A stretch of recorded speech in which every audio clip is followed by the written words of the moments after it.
Time to fix the Century. It's got a flat tire. Needs the axle fixed. Needs the lower rad hose. It's dripping right there. Problem is with these cars, when you crush the rad cradle in, it causes the lower rad hose to rub on the air conditioning pulley. So once I get it running, I've got to drive it backwards, tie it to something, pull out the rad cradle, then I can put the hose on. But this thing is running amazing. Well, here's the axle. As you can see, I'm rotating the wheel. Sounds horrible. Part of the axle's turning and the other part isn't. So way over here in my junk pile, I have another motor, probably seized up by now, but it's got a good axle.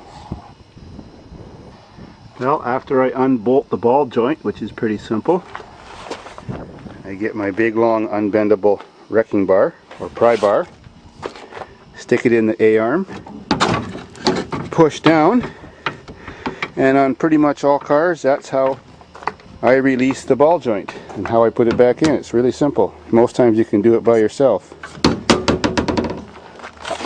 So it's released now. Now I've got to ram it out. Simple as that. And there's what the end of a broken axle looks like, and that's what the other end looks like. So now I've got to put a new end on because my other axle isn't the right length. So there's the piece of axle that I've got to take the end off of to replace that end. Well, I got that hub off by expanding that little clip there. Just slipped right off. Now I slip the new old boot on and then just tap that end on with a hammer.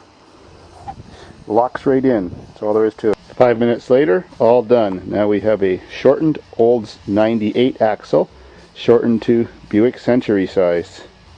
Beautiful. Done. Now we got problems with glass in our ass.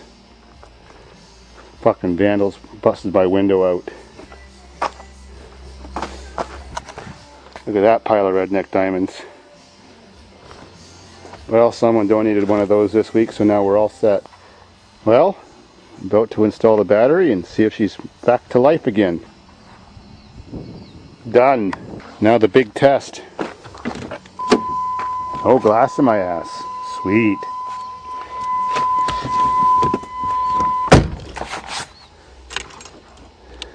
Yeah, so brakes, good throttle. Oh yeah, this hasn't been started since January. It works amazing. Except that don't work. Ugh, pain in the ass.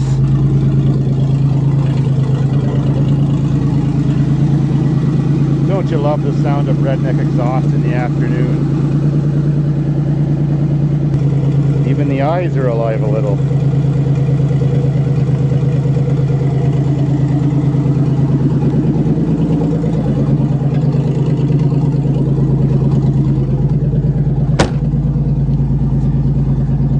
Says we got no gas.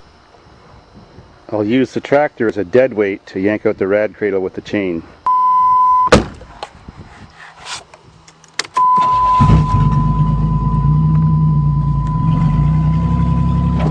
Whoa, cool. After a jerk like that, now you can see where the hose got cut into with the air conditioner and the polish mark made on the belt. I'll give her one more shot. When you convert one of these celebrities or Buick Centuries or A-body GM cars to a serious off-road machine, it's one mod you got to quickly make. That little arc piece of steel is a lower rad hose protector. Now that I've just made a joint down there and fixed my lower rad hose that rubbed against the pulley, I have to put a hose clamp on and put this on top, so when it does rub again, it's going to rub on here. No big deal. Well, even though this car looks like the current condition of the United States, all messed up I mean, it's the best working car on the farm. Well, maybe, I can't decide. Let's go for the maiden voyage of 2008. It's even got an onboard reservoir.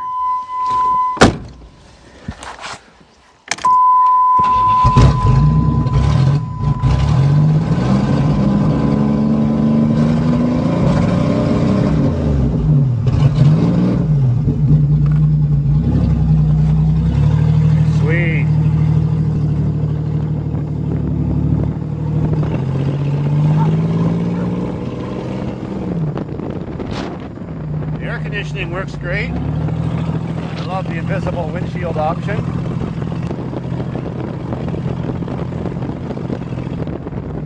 Hey, there's the hitchhiker.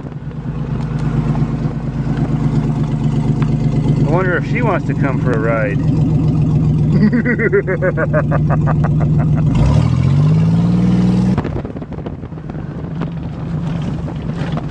Man, these 3.3s are torque motors. They sure don't have the jam as a 3.1. Made it this far. Well, I guess the worst thing about having one of these invisible windshields is the standard invisible rear view mirror too.